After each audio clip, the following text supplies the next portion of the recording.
hotel, there was a restaurant called El Padrino.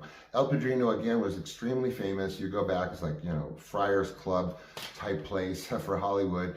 Had phones at the table, probably rotary dials. In fact, yes, I was at El Padrino once. Sinatra used to frequent El Padrino. There was again, allegedly, he was mad at a woman at El Padrino once and put $2 into her cocktail. Said, well, you know, $2, you know what?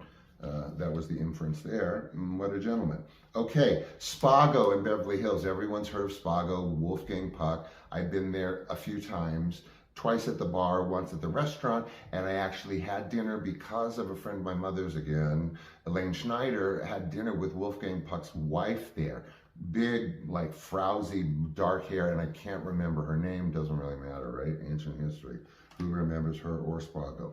Pearl was this exquisite Asian restaurant in Manhattan. I was in the late 70s. Really good food. It's the first time I've ever had the squab, you know, in the lettuce leaves. And I was with somebody that I enjoyed a big laugh at the expense of a very famous dress designer as we were exiting the restaurant. No comment. Plaza Hotel, of course, in Manhattan. You know, who hasn't been there? Or, I don't know. That's silly.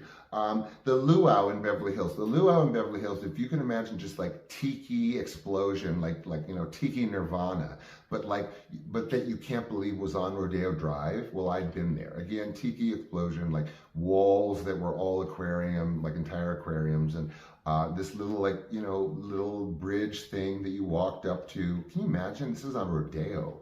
It had like foliage around the bridge thing. By the way, owned by Walter Crane, who was Lana Turner's ex-husband. Boy, did he dodge a bullet.